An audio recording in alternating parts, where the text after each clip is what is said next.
I think you can also see it if your hair is like growing or if your skin is like glowing. You can see if someone is like succeeding in their health. I think when you feel good, when you don't have any complaints, when you are high in energy, high in feeling good, I think that's success.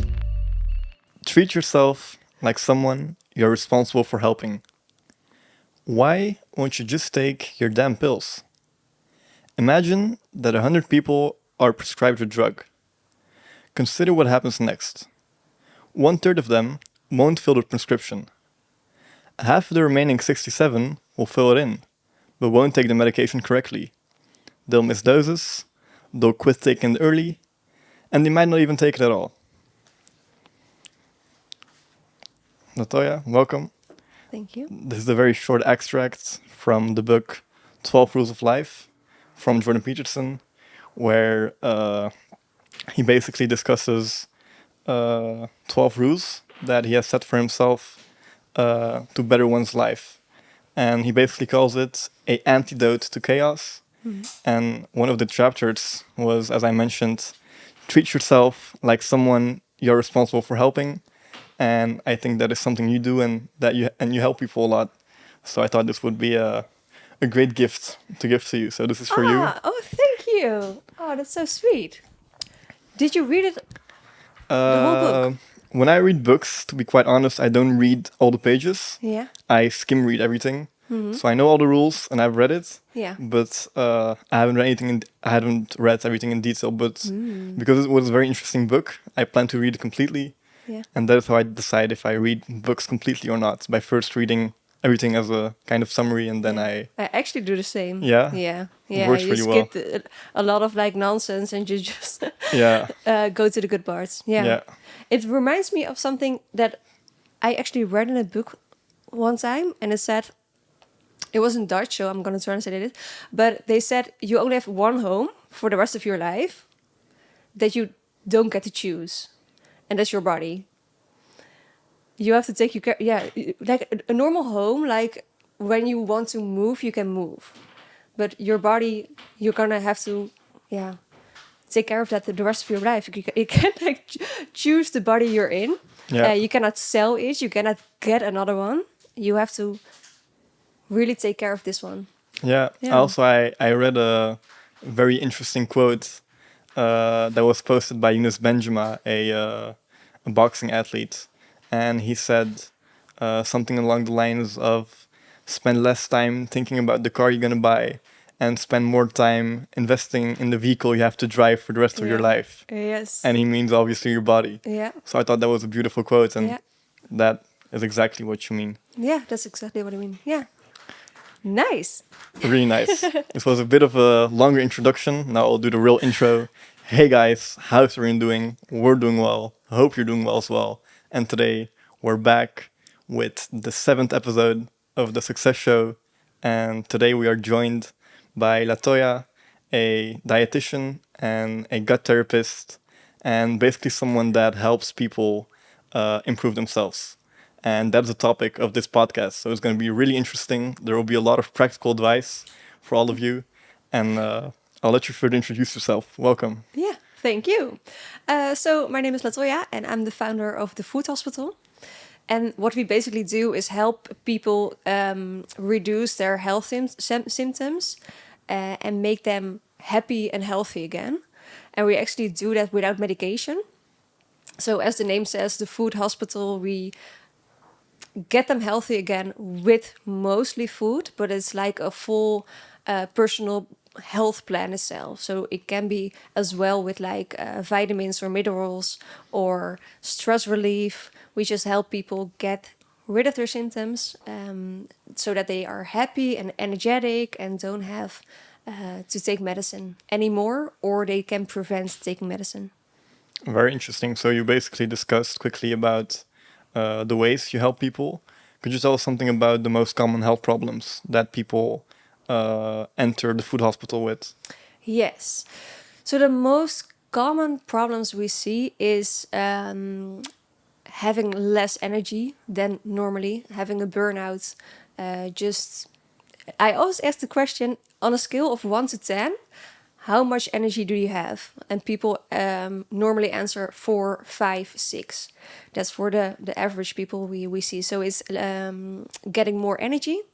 It's getting rid of their stomach and their gut issues, so their symptoms. And it can be like bloating, it can be pain, it can be stomach acid. So that's a lot of things we see. We also see headaches, we see acne, we see skin problems, which I'm actually familiar with myself. And that was one of the reasons I started the food hospital, because I had a lot of acne. And I took care of that with food and getting my hormones more imbalanced. So we see a lot of like skin problems and health hormonal problems. We also work with Prestigious Sport Agency, which is a football agency that helps younger soccer players to get to a higher level. And we help them when they need to reduce their how do you say it, body percentage in fat. So reduce that, or when they need to get more muscle mass, or they don't go through the whole game, Yeah. wedstrijd. Yeah, game. Yeah, game. So the game is like 90 minutes, and sometimes people go through it 60 minutes and then don't have any energy anymore. And we help them get through the whole game high in energy with food, with supplements, prevent them getting cramps, get them to after the game restore the body again, like really quickly, because sometimes they have like practice on Monday, Tuesday, Wednesday, Friday, and then Saturday the game. So we do actually a lot of things, a lot of health problems. It's very wide in what we do, but that is what we see mostly. What I find really interesting is that when you talk about the role you have in, for example, the sport players you guide in a team, the first thing we think about is not necessarily the person that's responsible for everything related to food. And perhaps I think that that role might be a bit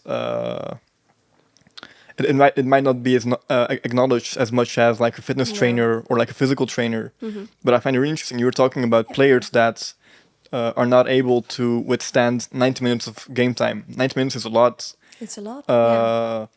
And even for myself, like the first thing I think about, or like it's nearly not like the top things I think about is food. No. When I think about being able to stay in the game for longer. Could you tell something about that? I think that's really interesting. Like how do you do that in like Especially for like soccer players? Yeah, for soccer players. I think the most important thing for soccer players is carbohydrates. The whole day, like of course, when you have your game at like 1 in the afternoon, is it afternoon? Yeah. 1 in the afternoon. What we see is that the soccer players, like, okay, they get a banana from where they train in the club they are from. But all the food before that is actually really important. So you have to keep your carbohydrates really high, like 2 to 4 hours before the game, because your body is gonna need energy. And the quickest way to get energy are carbohydrates. So when you get your carbohydrates 2 or 4 hours before the game, you have like high in carbohydrates. You can use them for energy, but then get the banana and get like some rice waffles. Yeah. Rice waffles. Then an hour before the game, you again restore your carbohydrates, and then during the game you get like an isotone liquid, or like just the fluids. And isotone liquids are they contain the same molecular level. Yeah. How do you say it pronounced? Molecular Structure maybe. Yeah, structure at the blood, as the blood. So concentration, yes, thank you. It contains the same molecular concentration as the blood does. So your body really quickly absorbs it. the carbohydrates as well as like the electrolytes, so the magnesium, the potassium, because with all the sweating you lose them, and then yes, your energy can go down. So keep your carbohydrates before the game really high, 2 to 4 hours before the game, a bigger meal like with rice or potatoes, then an hour before with like a banana or other fruits that contain carbohydrates, and then during the game and right before you get the isotone liquids, and that gives your body more energy than, for example, protein. Protein doesn't contain that much energy, and it's not really absorbed really quickly, but you need the energy quickly. It's the same as fat. Fat actually does give your body a lot of energy. Like you have the calories. You're familiar with calories. Like Yeah. 1 gram of protein delivers 4 calories. 1 gram of fat delivers 8 calories. And calories is not really to show us how fat we get from the food, but to tell us how much energy food gives us. Carbohydrates gives you 7 calories with 1 gram. So you would think, okay, but why not get more fat? But fat is like a really long molecule. And a molecule has to be cut into to pieces. And the little tiny pieces, that is going to give your body the energy. But before those really long molecule is cut into pieces, it goes hours and hours and hours and hours. And then you're going to get your energy when the game is ended from your fat. And carbohydrates is more quickly to be cut into pieces, gives your body more energy, and it's very quickly. Very interesting, very practical. And just to clarify, for the people that are not familiar with different type of foods, in which different food types can we find a lot of carbohydrates? Carbohydrates, well, before I'm going to ask to answer that question, carbohydrates is not always the same as sugar. Okay. Because people think carbohydrates is sugar, but it's not really the same. Sugar is just a really, really, really tiny molecule. And then you have like carbohydrates that have a lot of long molecules chained to each other. Food that does contain them is fruit, of course, but rice, potato, everything with flour, with wheat flour. It contains more carbohydrates. But also a little bit of vegetables, and I think that are the most important ones for the body, and especially for soccer players.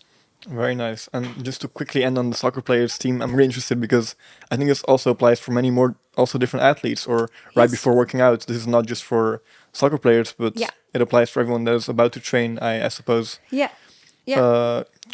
Could you quickly give us an idea what the ideal morning routine when it comes to food is when you have a game at 1 p.m.? 1 p.m. Is it for the gym or is it for soccer players, or like the because there's a difference when you go to the gym and you want to gain muscle, or you have a game, or you have to run 5 miles. So it's a different kind of food you need, because with like you work out, right, with the fitness. Yeah. But then for you, the carbohydrates are a little bit less important, and for you, like proteins are much more important. Okay. So it really depends on which type of sports you mean. Yeah. Okay, clear. And in like how many categories of sports are there that people can basically exercise with? Because there are like, so there's like very intense physical activity like a game, then there's fitness training where you're not sweating as much, but you are putting a lot of weight on your muscles. Is there something else that we're missing? No, not really. It's Those those two. are the two most important And ones. Yes. so could you give us an idea what the ideal morning routine would be if someone would be training at 1 p.m. and they would be doing both? So someone is training in a gym, doing fitness, and there's another person doing like a football game. Well, what would like the two ideal morning routines be for them, food-wise? Food-wise, well, the soccer players, we discussed it a little bit already. So 2 to 4 hours before the game, you have to have like a meal with like proteins, a little bit of proteins, but like not the same amount as someone who goes to the gym. So a little bit of proteins like chicken or fish, that's okay, but more carbohydrates, so more rice or potato or pasta. Add some vegetables, but it has to be a big bowl. It does have to contain more carbohydrates. That's 2 to 4 hours before. Okay. And then 1 hour before the game, you have to fill in your carbohydrates again. So I would recommend take a banana and some other fruits or some just quick way to get your carbohydrates, such as the rice crackers. But don't get any protein, don't get any fat, just carbohydrates. Okay.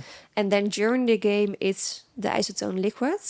For people who train like the way that you do, like the fitness, carbohydrates are important, but I think the biggest difference is that you really, really, really have to watch your protein.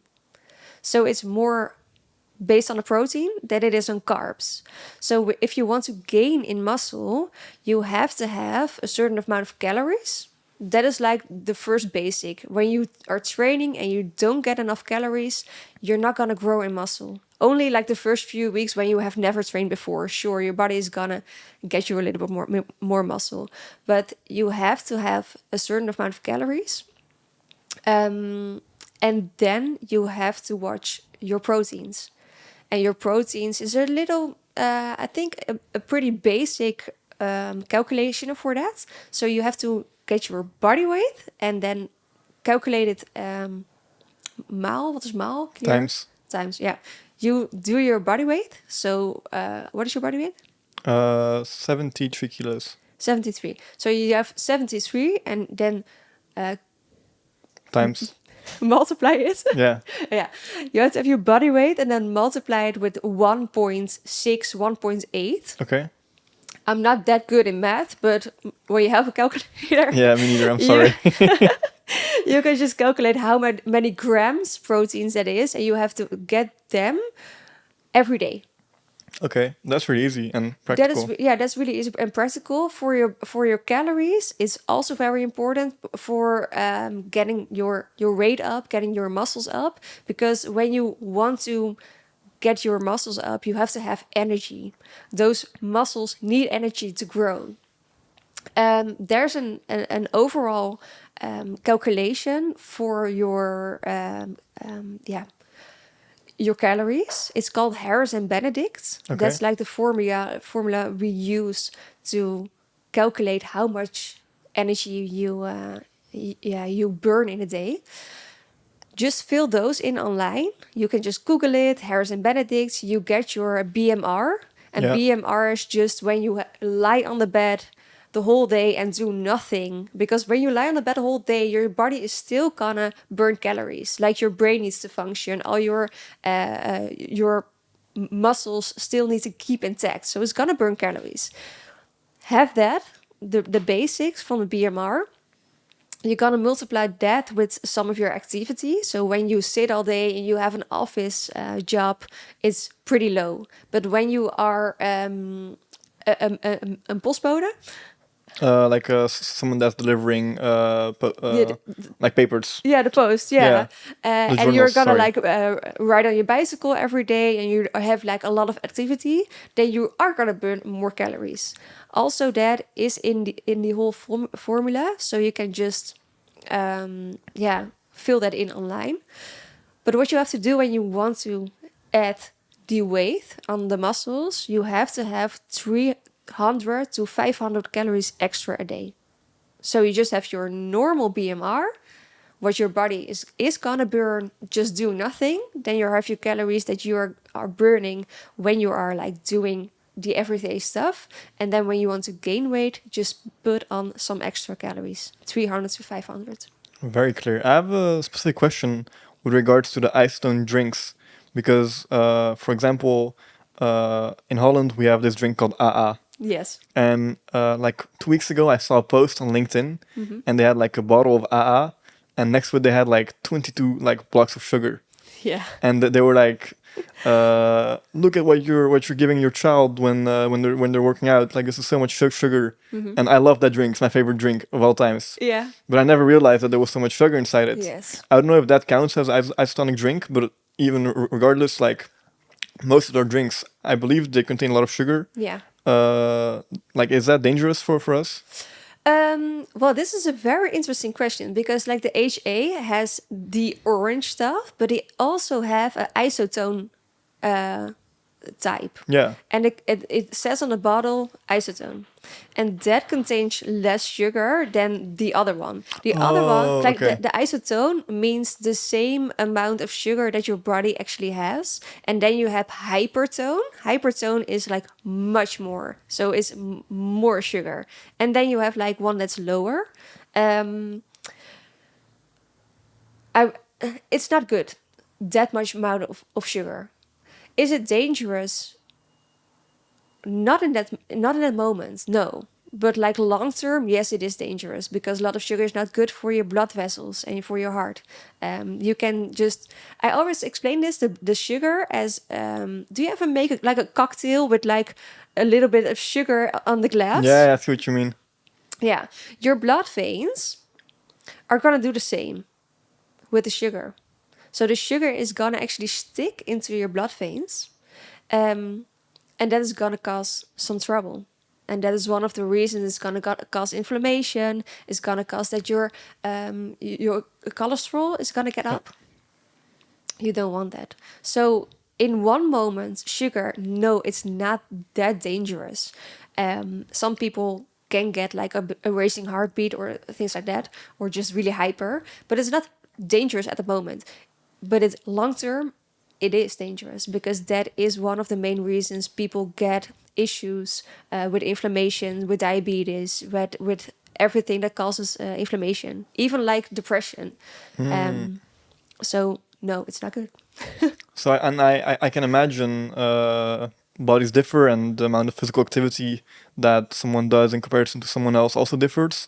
But can we attach a number to the amount of grams of sugar someone should take or in a day or is allowed to take in order to have a healthy body? If you can say it like that. Yeah. Well, it doesn't really come to the grams. Less grams is better. Okay. But don't forget that sugar is also in the nature itself. So in fruit, we also have sugar. And it's almost like the same sugar as just sugar. Of course, it's not the same, but it's still sugar. So a lot of like natural products contain sugar as well. So it's not that you cannot get 1 gram of sugar a day. Is you are gonna get some sugar. I do think that it's better to keep your extra sugar as low as you can. But if you do work out a lot, if you are some soccer player that is gonna have 5 trainings a week and a game in the weekend, you can have a little extra sugar. Like in the isotone drink, there is sugar as well because you need those. Those are the quickest ways to get your energy up.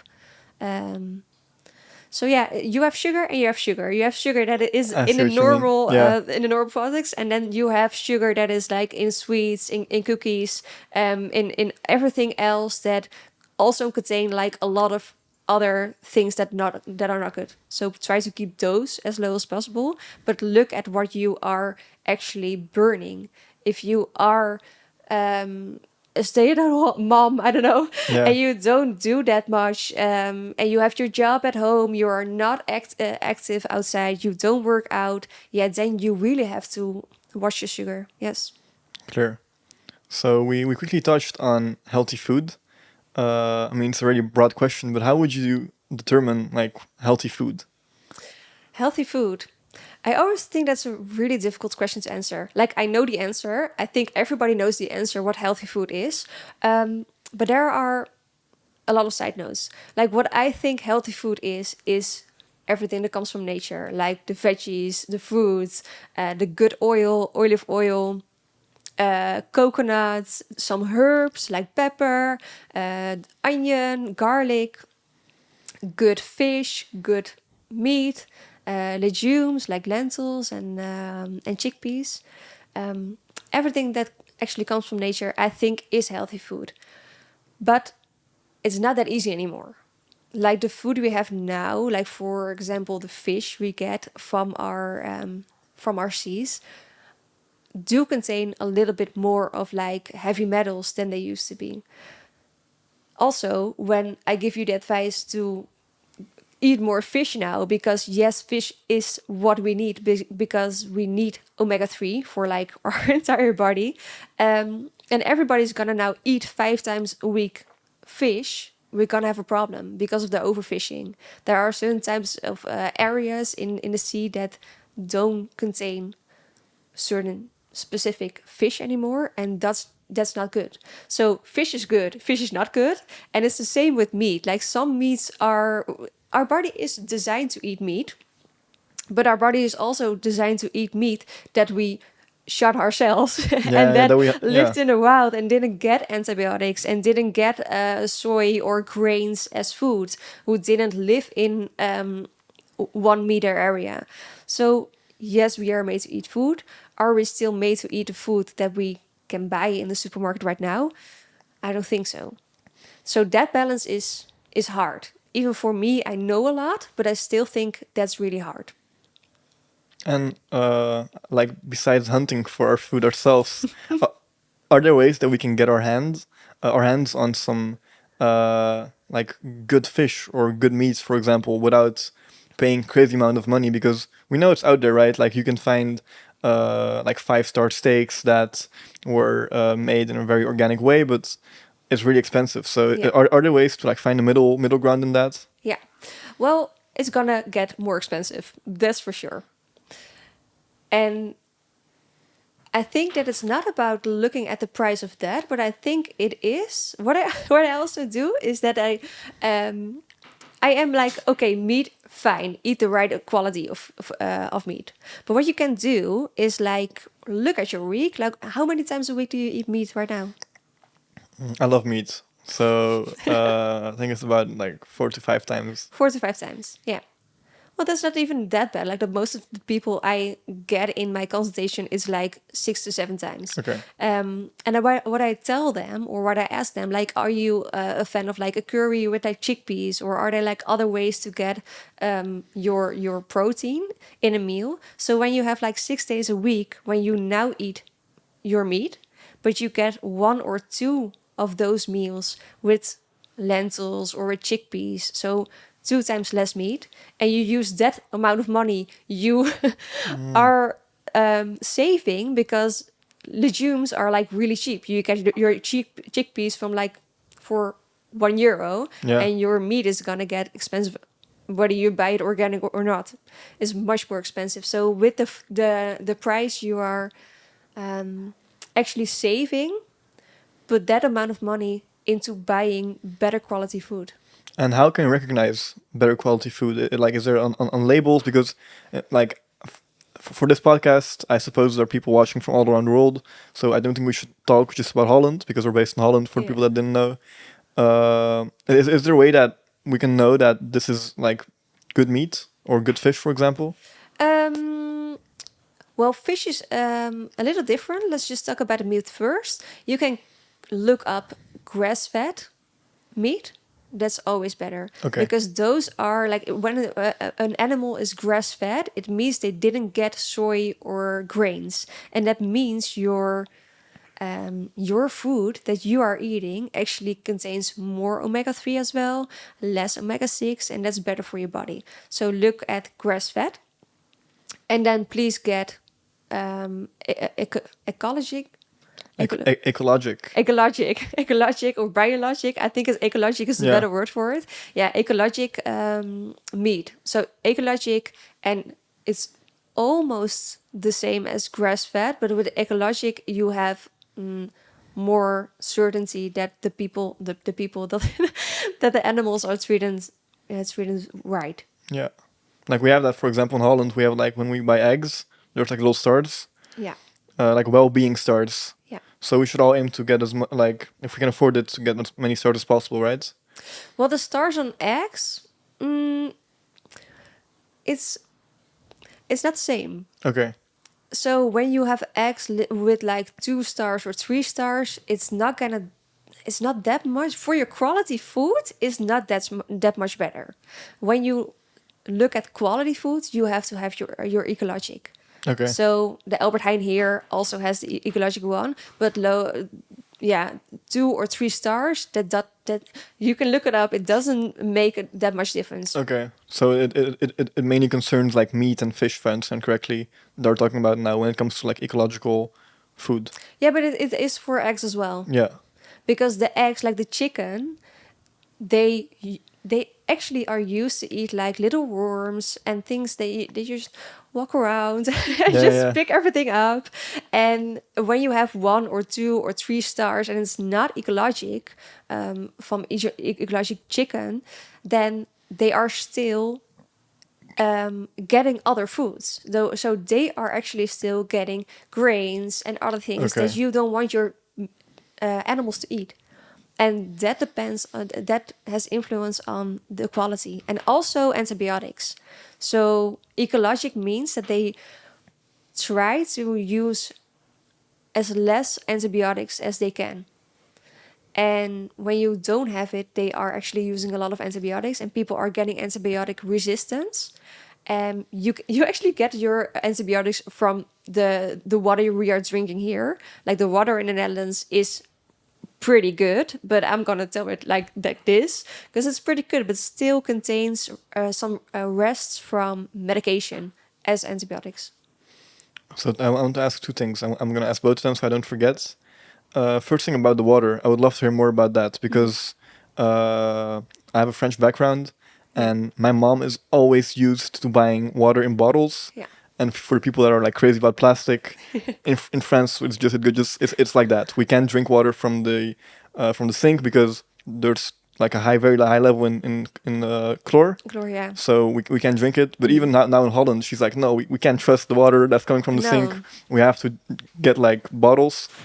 And I mean, there's also filters, right? We can talk about that. Yeah. And then the other thing that I find really interesting is to give some people like a point on the horizon that would be the goal, or to basically have like an ideal. It would be to like live in a country where there's not a lot of pollution, have your own huge farm, grow your own chickens, have your own cows, and have your carrots that are Yeah. growing without any like anti-pesticide products, right? That would be the goal if I Yeah. understand correctly. Yeah. Yeah, but it's Okay. not possible. Yeah, it's not possible. Yeah. So I think it's because right now I'm like, okay, this is not good, that is not good, but I don't want people to have like a negative relationship with food. So maybe it's better to let all those extra things go. And Yeah. I will always tell people, what right now do you want to improve? If you look at how you are eating now, if you take one thing, what do you want to improve? And then the quality of water is like the kers op de taart. Yeah, it would be the cherry It's on a top. Dutch, Yeah. Dutch saying.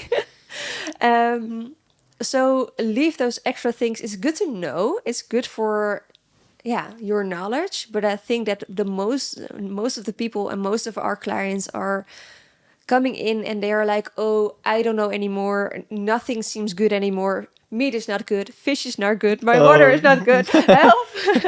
They're like really helpless. So we just sit down with them, just take a deep breath.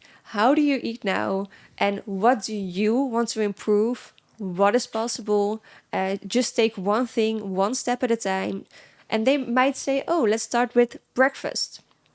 And I would ask them, what do you do for breakfast? And they're like, well, right now I have like yogurt with muesli. Okay, let's start with that. How can you make that a little bit more healthier? And sometimes they know, and I'm just gonna keep on asking things. And sometimes they really don't know, and I'm gonna help them with, okay, what type of yogurt do you take? Have you ever looked at the ingredient list? Because there's a yogurt and there's a yogurt. So make between the yogurts the better decision, and between muesli the better decision, and just take it step by step. Yeah. Because you have like a yogurt with like a strawberry flavor, and you have like the normal yogurt. And I think a really nice way to handle this is just look at the ingredient list, and the one yogurt is gonna say, oh, it's just yogurt. That's it. one ingredient. And the other one with a little bit of strawberry flavor is gonna say yogurt, sugar, and then like 15 more ingredients. Choose the right products between that. It's gonna that things like that are gonna make it a little bit easier, because then you have a good yogurt, and then you're gonna look for a good muesli or granola. Or maybe you see your package and there's like, okay, there's a lot of sugar in this as well, and there's this and this, and 15 other ingredients which maybe you don't even can pronounce. When you don't, when you cannot pronounce it, when you are like, huh, is this food? Then just don't buy it. Okay. There's another thing in your supermarket that is gonna have a muesli with things you can all pronounce and that are very similar, or you can recognize. Yeah. That helps a lot. And also, I'm going to ask like a very personal question that I'm really interested in. When I look at the back of like a yogurt pack, for example, what are the things I should pay attention to? Because I always see like a little table, and then there's like sugar, proteins, and the whole list of things. Yeah.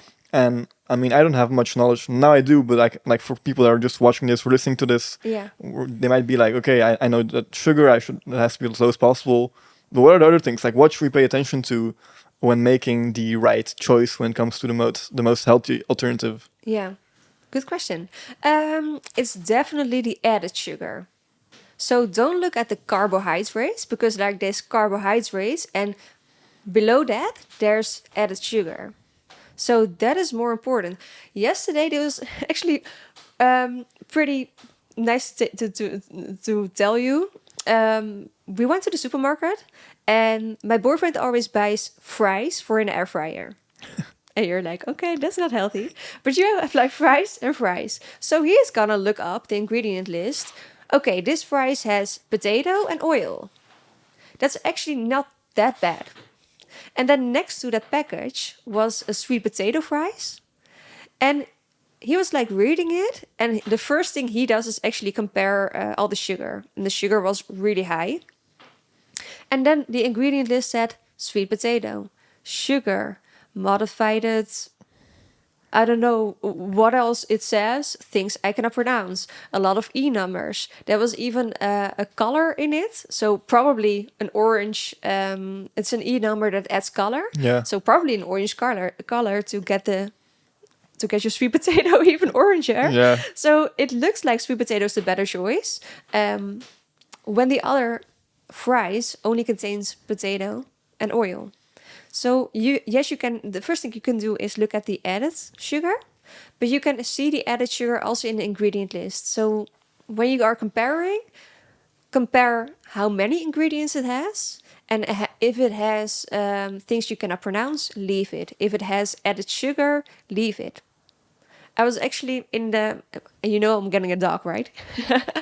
And I was actually comparing dog food, and I was like, okay, in this dog food they added sugar. Why are you gonna give a dog? You're not gonna give a dog some sugar. Yeah, But that's I for didn't- horses. Yeah, it's the same for people. Just look at the back, look at the ingredient list. If there's added sugar, there's probably another tomato sauce without any sugar.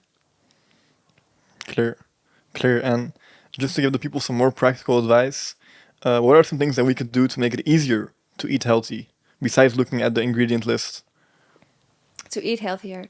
I think the best thing you can do is take it step by step. So what I do with clients, ask them, what are you eating now? And what are the things you want to change?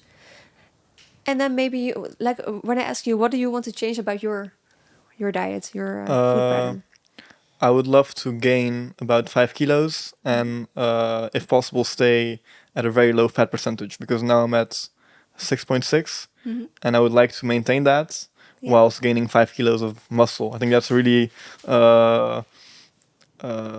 like very ambitious goal. Yeah. But I would like to attain that, and what will be the way I could do that? Yeah. Okay, but that is your body goal. Yeah. Do you have a goal for like your food pattern? I mean, for me, it would be just to eat, because I mean, it's Just to eat. as simple as it sounds. Because I feel like I'm all over the place. Like in the morning, I go to school, then I go to training, then I edit like the whole night. sometimes I just forget to eat. Yeah. So that would be the goal. Yeah. Okay. When you forget to eat, it's gonna be very hard to gain to gain any muscle, to gain any weight. Do you have any idea how many any calories you take a day? uh, I've tracked it like twice, Yeah. and it was like between 2,000 and 3,000 Yeah. both times. But those were days that I was paying attention to it. Okay. There are also days Those where are the days you were eating. those were the good days. Yeah. So there are also days where I'm not paying attention. Then it's like cookie here and like pasta in the afternoon that I ordered because I didn't have time to cook. But on a good day, if you want me to explain that, I eat cereal in the morning, like really sweet cereal. I love cereal. And in like at school, I have like a sandwich with like tuna that I get from like the fish shop, like natural tuna. As far as it's natural, I hope to pay attention to what I say here. And then at night, I make like ribeye steak that I cook myself with olive oil that is natural. So that would be like a good day in my books. That's a good day. And when you have a good day, what are the things that you can maybe add to make it more healthier? I mean, for me, it would be just more food, right? Because I want to gain. So, like I always see these very heavy gainers that they have like little boxes with like rice, broccoli, and chicken, Yeah, that's- and they ate 3 of those. They at I have some friends at uni. They come with a little bag, and they have like 3 boxes, and their timer goes off. It's like 2 meal, and then 4 new meal. Like New meal. they really like. And always the broccoli. Like, Yeah, the what's that broccoli. about? I mean, it looks healthy, right? It's a little treat. It's really healthy, but like add something like paprika or mushrooms. Yeah. I Okay, mean, so it's for you. It's like eat more. yeah. And what can you do to achieve that? I mean, just like prioritize it. I think because I don't really believe in excuses that I can't cook or whatever. If I wanted to, I could do it. Yeah. But I don't feel like it's priority for me. I do know that it should be one. Yeah. Because I tend on playing the long game and staying healthy for a long time. And also, Yeah. I must add that I train almost every day, Yeah. if not every day, both taekwondo and fitness, and also running and biking and anything that I can do in a day. And sometimes I just go to sleep and I'm like, I should have eaten more. Like I feel it. Yeah. I feel So it. So on which number is food? Like you have like your priorities. yeah, Where is the food? I think it would be like it'd be like a 6. A 6. Yeah. So right now, as it being a 6, how big is hoe groot is de kans dat je het gaat bereiken? Hoe zeg ik het in Engels? How big is the chance that you are going to make your goal? I mean, it's big, especially after this podcast, and I'll feel bad about myself.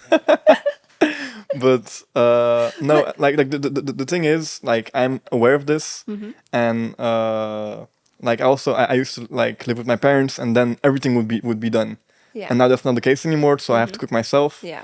and that has like it was kind of like a shock because now I have to do it myself, and in the morning. You're appreciating your mom a little bit more right now. Wow! Like everyone watching this, if your mom's still cooking for you, give her a big kiss on the forehead right now. Like go to her right now. But She took the dates from Algeria. yeah, oh, they were delicious. Yeah, Say thank you yeah. to her. Just for the context, my parents went to Algeria and they brought dates, and I gave some to my neighbor. Latoya is my neighbor, by the way. So yeah. They were really good. Okay, so you think that the chance that you are going to make it is really high. Yeah. And what is the reason that you think it is really high?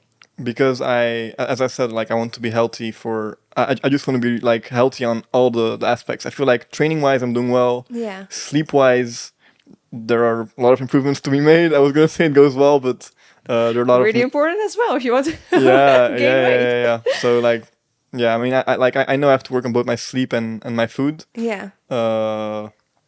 So I like it's really important. It's like that's like I know that those are the next things that I want to work on. Yeah. But that being said, like we had a podcast with Mungra. That one will already be up by the time you're seeing this with Dayon, and he was telling us about that he just sleeps 6 hours because that's all he has. So and that's also the way I feel about food. Like when I go to uni and then I work out right after, there is practically no time.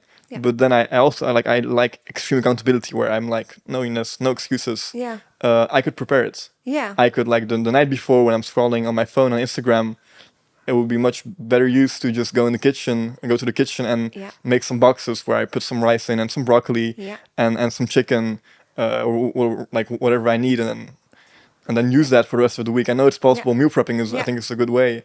And just to attach a question to that, like what would be a good way for me, but also for the viewers listening to make it easier to eat healthy? Yeah. I think it's make time. So when you have no time, you have to make time. And you don't have to make time every day. But like you are saying, preparation is key. With getting to start to eat more or more healthy, preparation is key. Without preparation, it's going to be very hard because in every corner of the street you can buy unhealthy food. So you have to prepare it. And preparation is not like getting in the kitchen every day for like 2 hours.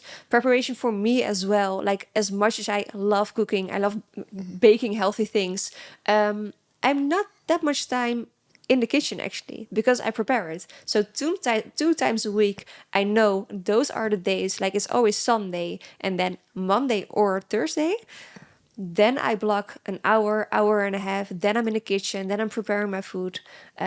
So make time in your agenda to prepare your food, and it doesn't have to be every day. Just 2 times a week. Start with that, and then for like you can cook something on Sunday. You can eat it on Monday. On Tuesday, is it Tuesday, Thursday, Tuesday, Monday, Tuesday, yeah. Tuesday, yeah. Just start with that. Clear. So just planning out basically, and it's called meal prepping, right? Yeah, meal prepping. Yep. Very Yeah. nice. And Yeah. It's called. It sounds very fitnessy, yeah, but like for everyone, go and prepare your food. and also just to add some practical advice to that, what would be some ingredients for let's say the two most common things would be gaining weight and losing weight, right? Yeah.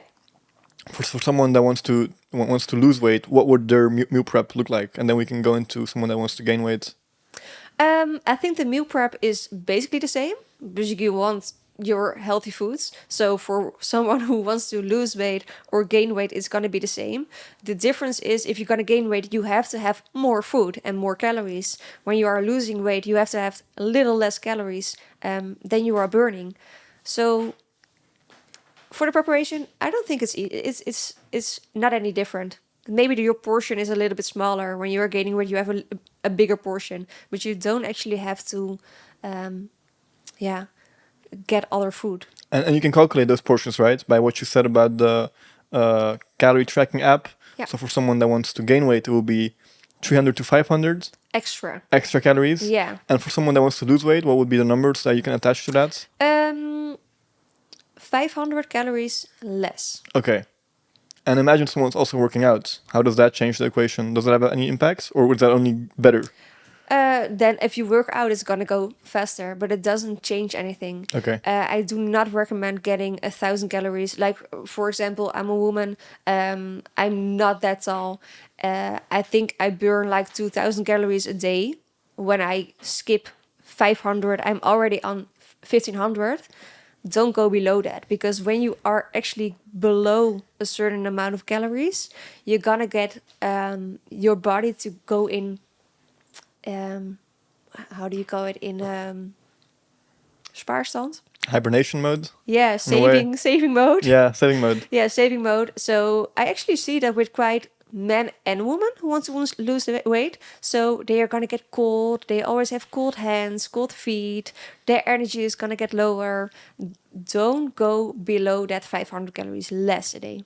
Okay, and I also imagine it's just not sustainable, right? You want to find something that you can do for a long period of time. I see sometimes these like very intense diets where it's like one meal a day type of diet where they're only getting like 600 calories for the Yeah. whole day. But I think that's interesting because then maybe we can talk about the benefits or the non-benefits of fasting because Yeah. like how does that work? Because for example, in during the holy month of Ramadan, like people fast, and there's no drinking, no eating. And I mean, it has many different benefits, and especially spiritually, Yeah. but also just detoxing your body, right? Is that something you could talk to us about? Sure. You have like fasting and you have fasting. I know with the Ramadan, sometimes in the evening there are a lot of not healthy foods as well. Yeah, a lot of So sweets. you have fasting and you have fasting. I do also think that fasting is really good. From like a lot of research, there is evidence that it's good for blood pressure, for diabetes, for losing weight. But if you go fasting and in the end of the day you still eat 3,000 calories, you're still not gonna lose weight, even if you have had a fast of like 16 hours. In the end of the day, it gonna be about how many calories you take in. But fasting is good. So what we are doing right now with like our hoe zeg je het? Clients, Our no our how we just live here. our neighborhood, or Yeah, no, yeah, a culture. Oh yeah.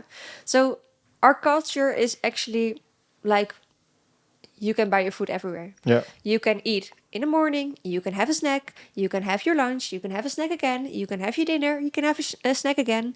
And what it does to your body is that the whole day you're gonna produce insulin. So the whole day your body is gonna be busy digesting your food. The whole day your insulin is gonna go up. And with your insulin that is gonna go up every day, a few times a day, that's not good for your pancreas. That's your organ that produces insulin. He does not like us eating the whole day. He does not like us eating 6 or 7 times a day. He's gonna get tired. And when the pancreas is gonna get tired, eventually you're gonna get diabetes. And I don't even know how many people have diabetes, but it is a lot. So fasting is really good because it gives your organs, like your digestive organs, your pancreas, a lot of peace, a lot of rest, a lot of not being busy processing all that food. So yeah, it's really good. It's good for your stomach. It's good for your intestines. It's good for your cholesterol. But when you go fasting and then the end of the day you eat still a lot of sugar, a lot of things that don't belong in like a healthy pattern, it's not gonna give you any benefits. So it's still about what you eat, clear. And like in Ramadan, for example, I'm interested because I'm doing it myself. We also don't drink water. I already asked you this question actually in person, Yeah. like right before it started, and I've had this talk with a lot of different friends. They were like, "It can never be healthy to not drink water." And to be honest, I don't know the science behind that. Could you maybe tell us something about that? Sure. It's not that much of a problem actually. When you have a lot of water in the other hours, it's actually fine. How many liters are we talking? For a guy, it's like a minimum of 2.5 to 3. Okay, Yeah. clear. On hot days, like you were doing the Ramadan in the Netherlands, Yeah, it's less. Like I was a few years ago, I was in Marrakesh yeah. during the Ramadan, and it was like 42 Yeah, Celsius. yeah, that's really warm. They need a lot of more water. So it also depends on where you are, when you live, where you live, on the climate. Okay, and for women during the Ramadan in like Holland, for example, where it's not that warm, how many liters? Like, how does that differ? It's minimum of 2. Okay, so and does it have to do with like body weight? Yeah, and also body weight, your length, your Okay, muscles. Yeah. clear, clear. And I think I forgot to continue asking something. The water that we drink from the sink, Yeah. just in general, like in all countries, because we have many different listeners. Is that safe to drink? The water here in the Netherlands or in general? I mean, it's hard, right? Because like the water differs in all different places. Yeah. But can we like talk generally about it to include everyone, or should we first talk about Holland and then move to the rest of the world? Yeah, maybe it's a little bit general because the Netherlands are quite ze staan erom bekend. Yeah, Yeah, they're like they're they're known for yeah, having. they're known for having good water, Yeah. but the companies here that are that produce the water, that Yeah. clear the water, are saying they are doing the research on their own water. So it's a really good research because it's from their own, and even they are saying it still contains things that shouldn't be there. It still contains some rests of medicine. A lot of people are on birth control. There are some rests in our drinking water. So But like when you say like there are birth control rests in like the water that's right here on the yeah, table, it's weird, I'm but getting scared. yeah, I know. It's crazy. Yeah, but I cannot make it any better. It is still what it is. I still drink my water from the tap. Like, but when you are at a point where your food is like 100% good and healthy, when you are being busy with like stress relief and you are taking care of yourself and you want to do something extra, yeah, then it is the next step to get a filter on your water. Yeah. Clear. And Yeah, like in, it's I know it's crazy, but yeah. the researchers are actually from the companies itself, so they're not gonna lie, Yeah, even yeah. if they say like, well, it is good comparing to other countries, but it still contain things that we actually don't want to see in it. Yeah, it's crazy.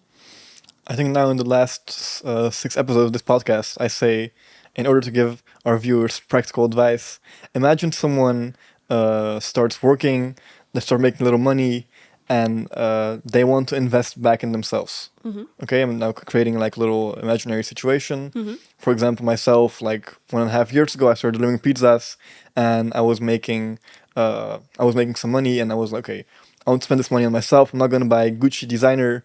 I actually want to invest in my own body. Yeah. What are the things that in like order, if you can make order, I know it's really hard to choose, but Yeah. if you could make one, that would be great. Mm-hmm. In which I should invest in my food. Should I first buy grass-fed meat, or should I first put a filter on my tap water, or should I perhaps invest in like a fishing rod so I can go fishing myself? What would be the The top little five. list? Yeah, top five. The top Well, five. that would be great. Yeah. I think the first thing is when you have the money, get ecologic food. I think that is the first. Um, the second, I think, is put your money in stress relief. I think that is a really important one. Could you elaborate on that? Yeah, because stress is not good for our body. It's not good at all. And when you have a lot of stress, you are actually je verbruikt veel meer. Hoe zeg je dat? You're burning more. Yeah.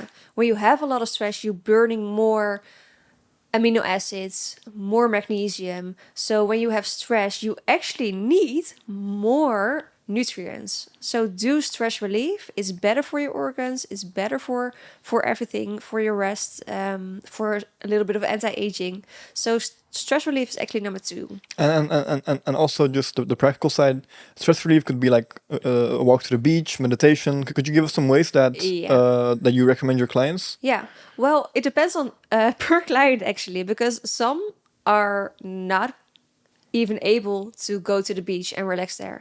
For some people, we have to start with just sit on the couch, put your phone away, put your tablet away, and just stare at your window for 5 minutes. And even that is hard sometimes. So it depends on who is with me. I know you are quite busy. What would you say is better for your stress relief to do? I started meditating. I use this app also for some more practical advice. It's called Brain FM. Mm-hmm. And basically they have like these meditation sessions, both guided and unguided. Ah. And I invested, actually one of the things I invested in first was a pair of soundproof headphones. They were Bose Quiet Comfort 2 for people that want like specific information. And those are basically like sound cancelling headphones. Mm-hmm. And when you put them on, it's like you're alone on the world.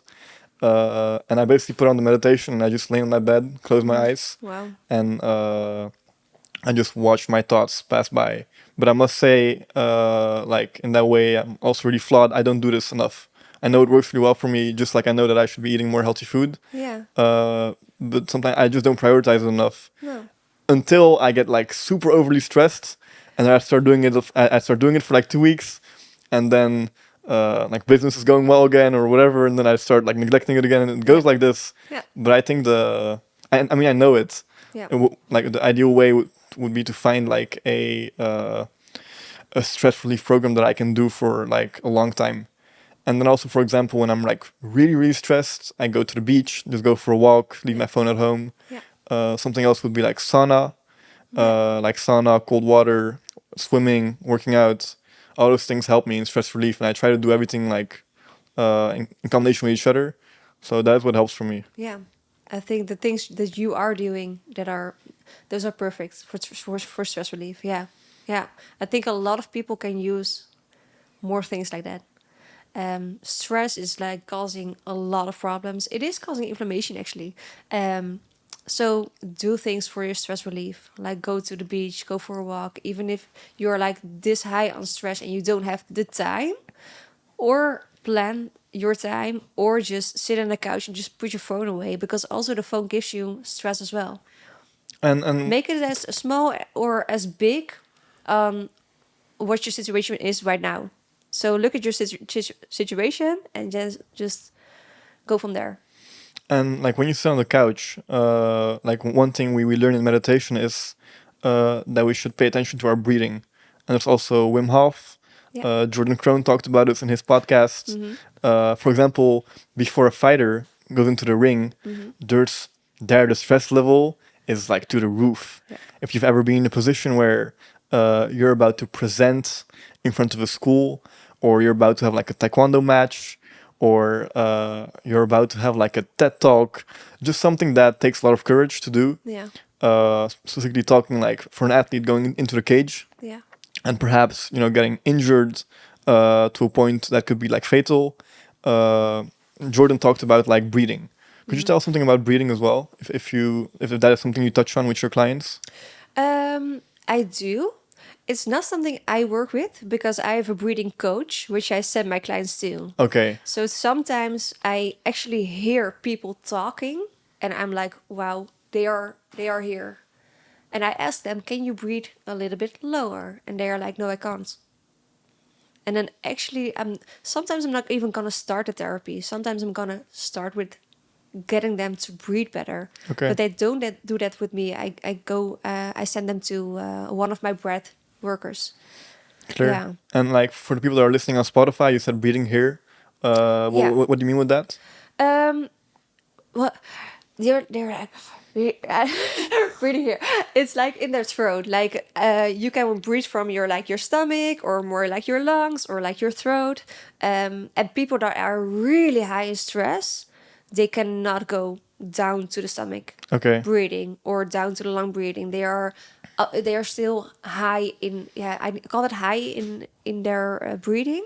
And you can definitely hear that. You can hear that as well as when someone is like really anxious. They're like here. Yeah, I see what you mean. But it makes a lot of sense because in meditation, when I just lay down and I start a meditation, the first thing that I feel is like the breathing in my stomach because I pay Yeah. attention to it. Yeah. But right now, like, I don't know if my breathing is good or not. Could you tell me? I think it's a little bit higher than where you are really Okay. meditating, but Yeah. it's normal. Okay. You cannot breathe. Well, you can breathe from your stomach the whole day, but you have to be really, really, really trained. Yeah. I don't think there are a lot of people doing that. Of Yeah. course, it's like really good, but it's not even doable. And when you walk here on the street and there is like a bicycle or a scooter going right next to you, and you are like, Yeah. you're out of your normal breathing. But I think it's good for people to realize like where is my breathing, and the higher it is, the more stressed someone is. Yeah, Experiencing. experiencing. Yeah. Nice. Just to change topics a little bit, I would like to talk about blood work. For example, myself, I did a blood research with you Yeah. where we had like, you have to remind me, there was like microscopic blood analyze. Yeah. There was one with The like normal the regular one. symptologie. I don't know the English word for that. Yeah. Yeah. You asked me just a few minutes ago what are the top 5 things you Yeah, should sorry. invest Then in. we Yeah, but have this to continue with is a that. good Okay. a good one, because I think the third one is actually getting your vitamins and minerals up. Get your vitamins and minerals up. That's so important. I think it's so underestimated. Like, there are some people still walking around not using any vitamin D. They are still not using an omega-3. And I'm like, how is that possible? Because you have all this knowledge and you're like, why not? Why didn't anyone tell you you should be using this? I think the third one you should invest in is definitely vitamins and minerals. And maybe that's even more important than the third one, the second one. And I think it goes directly next to the stress relief. Okay. Yeah, but the blood test is really interesting. It's a blood test we do. It's called the EMB, which stands for it's a Dutch name. You can say it in Dutch. Energetisch morfologische bloedanalyse. Energetic, morphologic Blood test. blood test. Blood Yeah. test. Yes, and it actually looks at your blood at 3 different types of ways. The first way is just a regular way. The doctor does that as well. We look at your HB to see if you have like bloedarmoede, deficiency In blood. in blood cells. Yeah, in blood cells. Yeah, we look at your immune system. Do you have a lot of like monocyte? How is everything going? It is also because if there is something off, we can get you to the doctor as quickly as possible. So it's a little bit of like, are there any red flags? If there are not any red flags, we don't have to get you to a doctor. But if they are, then they are not in our hands anymore. So it's a little bit for the basics, but it's also for the red flags. Then the second part is the living blood analyze, and you I I I didn't cut you. How is it? I pricked you. Pricked. Pricked. It was like with a needle. You went inside my finger to get blood. Yeah. Yeah, I took a little blood from you with a needle, and we put a few drops on this like a little glass. Yeah. And those blood cells are getting checked through in the laboratory under the microscope. And under the microscope, it's super interesting, because under the microscope we can actually see your cells, and your cells tell us a lot about how your health is. So, for example, you have like macrocytose. Macro means big, and macrocytose is when your red blood cells are way too big. Like, they're not too small, they are way too big. And one of the main reasons that happens, we don't want that to happen because it's not good, but one of the main reasons is because you have a deficiency on vitamin B12, B11 and B12. A lot of people have that because stress reduces our stomach fluid. And our stomach fluid contains the intrinsic factor, and the intrinsic factor we need to combine B12. And only with the combining with the intrinsic factor, we can absorb our B12 in our small intestine. This is a little bit of a different Yeah, it's more thing to technical, but it's yeah, interesting. it's Yeah. more technical, but because a lot of people have stress, the stomach fluid goes down, the intrinsic factor goes down, and our B12 goes down. And a B12 deficiency is... I can talk to you about B12 for like an hour, because it has when you have it, you can get like less energy. Your immune system can go down. You can not feel good mentally, so you have like not a depression, but like low in your mood. Yeah. It does so many things for your whole neurologic system, neurologic system, and just a lot of people have this, and then they go like, oh, but why didn't the doctor see that? And that is where it actually goes wrong, because here in the Netherlands our ondergrens our up Our our Or- border, yeah. which when you are under is super low. Like in the Netherlands is like 184 nanomoles per liter, and in other countries it's like the minimum of 300. In other countries is like the minimum of 4. Some countries have a minimum of 500, and here where you go to the doctor you have like 200.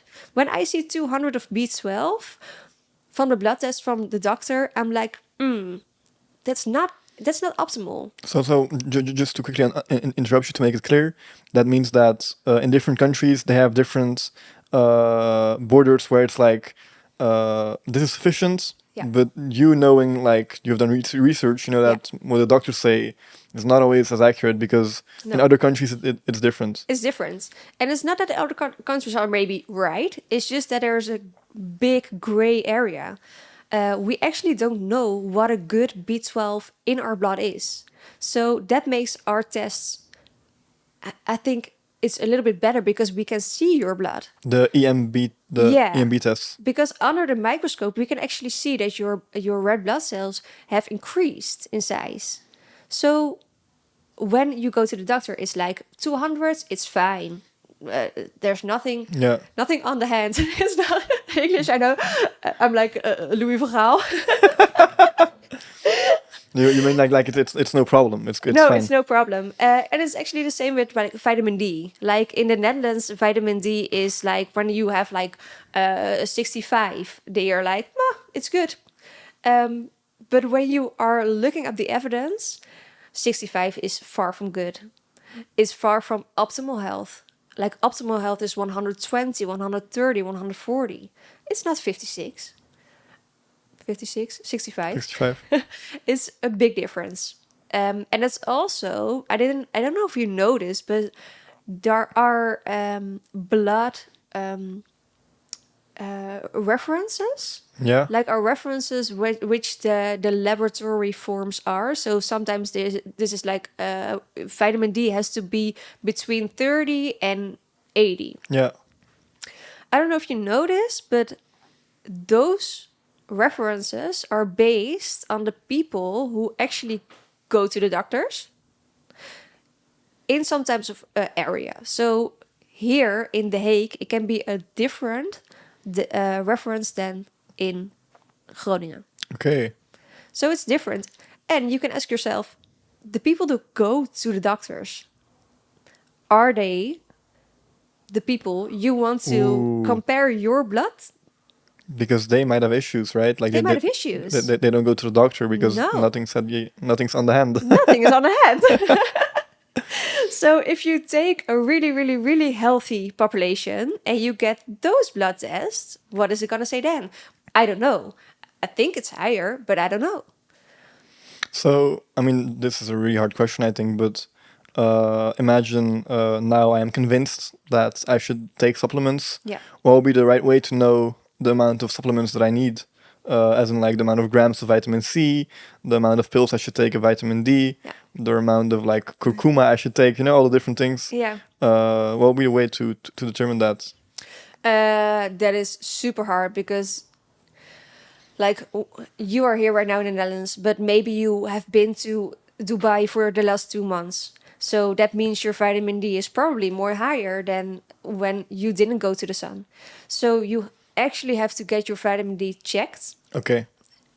I think that's the best way, because only then I can tell someone you need to take this or you need to take this. With vitamin C, it's a little bit different because vitamin C we cannot get in any blood tests. So the main dose is 2 to 3 grams a day. And like, sorry, I interrupted you, but Yeah. I often hear people talking about that you shouldn't take like a lot of vitamin C, and there are also people telling you that you should take a lot because you pee everything out. Yeah. Like, could you tell something about Yeah. that?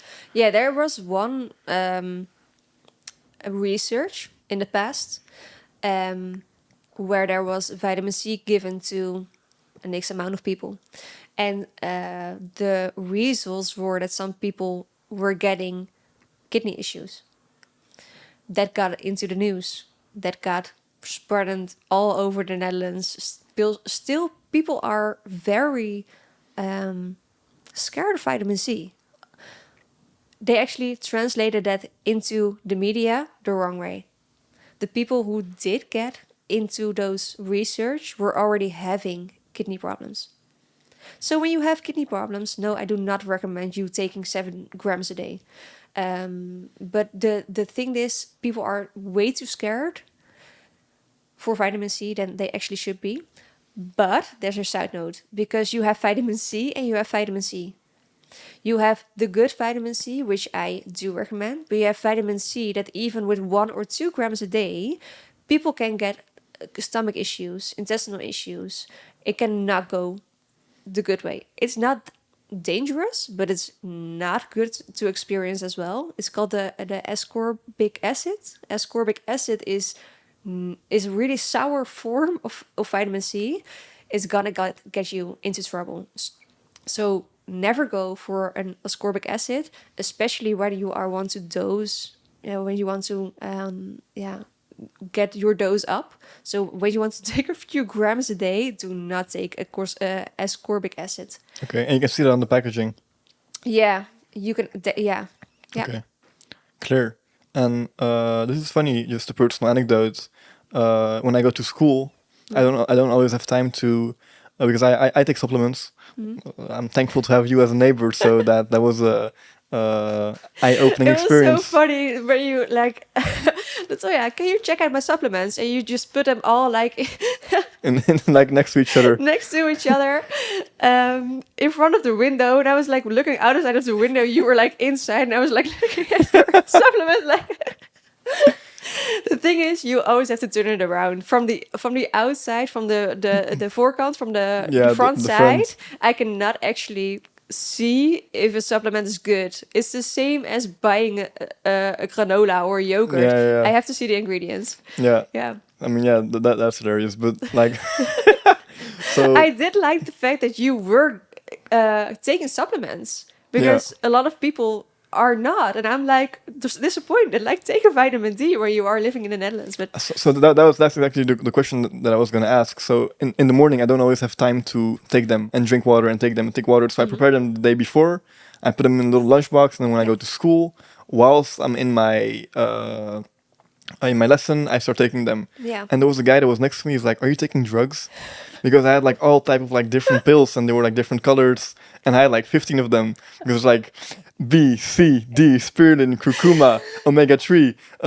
Like there's like a lot of things that I'm taking. And he tells me like, "Are you doing like preventive medication? Like you're taking pills that must be like very bad for you." And to be quite honest, I just see a lot of successful people doing it. So I was like, I'm gonna try it and see what it does for my body. And I believe in like the immune system and like really working on your own. So I was like, I'll give it a try. yeah, And it's working well for me. I feel that my energy levels are higher, and I'm just feeling better in general. yeah. I wanted to ask you, like, should people take vitamins and minerals? Because I feel like a stigma around it that Yeah. it's dangerous. I haven't done my research about it, to be quite fair. I'd like to be honest. Yeah. Could you tell something about that? Yeah. Well, I can tell you a lot of that. Okay, I'm interested. But where to start? Yeah. Should you be scared of taking vitamins? Maybe that's the first question I'm gonna answer. Some vitamins you can overdose, but when you take the amount that is on your package, a supplement supplier cannot go over the recommended the limits, the upper limits. So when you are just taking it by the dose it says on the package, it cannot go wrong in its way that it cannot be dangerous. You cannot overdose. So let's just be clear about that. With the vitamin C, it can go wrong when you're using the wrong ones, but it's not dangerous. It's the same with like magnesium. You have like magnesium oxide. People get like diarrhea from that. But then you have like magnesium bisglycinate, which you can, you can't not get diarrhea from. Maybe when you take like a whole bottle, you can get diarrhea. But no, I think people should not be afraid of taking vitamins, minerals, as long as one, you stick to the dose that is on a package. Two, when you use medication, I think it's better to go to someone, an orthomolecular dietitian, come to us. I don't care. I can guide you with that because some medication, especially with like herbs, it can go wrong. Okay. With like when you are using antidepressant and you are taking 5-HTP, maybe some people are that are like using drugs know 5-HTP. Okay. I see somewhere here like, yeah. You cannot get those next to some antidepressant. So when you are on medication, go to someone who knows about this stuff and get you the right amount of advice. And you do that, being the food hospital. You can guide people on that. Yes, definitely. Yeah. Plug. You should, Yeah. like like just like in between. I've worked with Latoya, and she's great. Trust me on my word. If it's not, I'll pay you back. She does her work amazing, and yeah, just a little in between. Thank you for that. Yeah. Let's continue about the Yeah. supplements. Yeah, because your question is, should people use it? And I think that that's a hard yes. That's a very, very hard yes. When you live in the Netherlands, there's one thing you do need to use, and that's vitamin D. That is vitamin D because we are not getting enough of sun strength. We are like in the north of like the Evenaar. Yeah. And the sun has to go a long way to reach our little country. And that means that the sun itself is not has not that much strength. We produce the vitamin, we make vitamin D ourselves. It's actually a hormone. It's not a vitamin D, it's a hormone. But we can make them through the sun, but only when the strength of the sun is strengthened enough. And most of the time, that's not The case. the case in the Netherlands. So a little, I would say, monkey bridge, ezelsbrug. Yeah. I don't know the English word of that, but just to clarify it, in every month that has an R in it, like September, October, November, December, January, February, March, April, in the Netherlands, you have to take your vitamin D because in those months, the strength of the sun is not enough for our skin to produce it. But I work inside in the summer. So it's not only those months, but when you are working inside, or maybe you get your sunscreen out every minute that you go outside. Like before you go outside, oh, let me put some sunscreen on. You're not gonna produce any vitamin D. So that is the first vitamin D I think people should take. So now we're going on a list, right? With all the supplements that people should take. Yeah. Okay. Yeah, that's number one. I think number two is omega-3. You cannot overdose omega-3, and omega-3 is the one that is in fish, but also in like linseeds, hemp seeds, a little bit of like in avocado, linseed oil.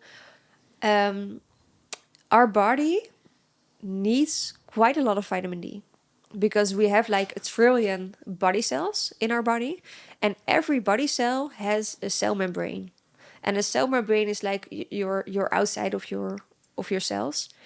You want your cell membranes to be like really flexible, so you can absorb your hormones, absorb your vitamins, absorb your minerals, absorb your lucky feelings. For that, your cell membrane has to be really fluid. To get rid of all the bad things in your body, it also has to go outside of the cell. Omega-3 is the one that makes sure those cell membranes are flexible.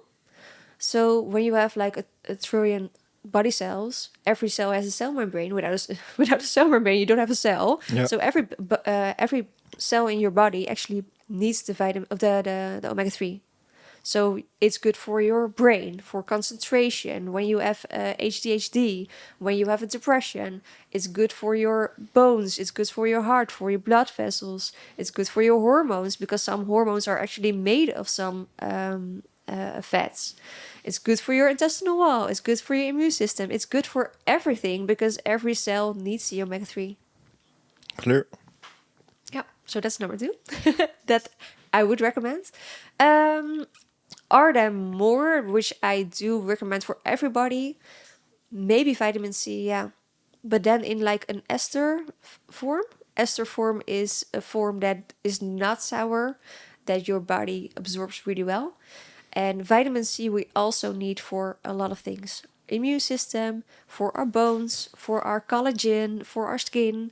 It's an antioxidant. It's good for your energy, for your muscles. So yeah, vitamin C is actually one I should recommend as well. Okay. And the fourth is magnesium. Okay. Fourth is magnesium because from our fruits we can get our magnesium, but there are other factors that decrease our magnesium we eat. And those factors are one, stress. So when you have a lot of stress, you need a lot of magnesium. Two is sugar. A lot of sugar in your diet means more magnesium.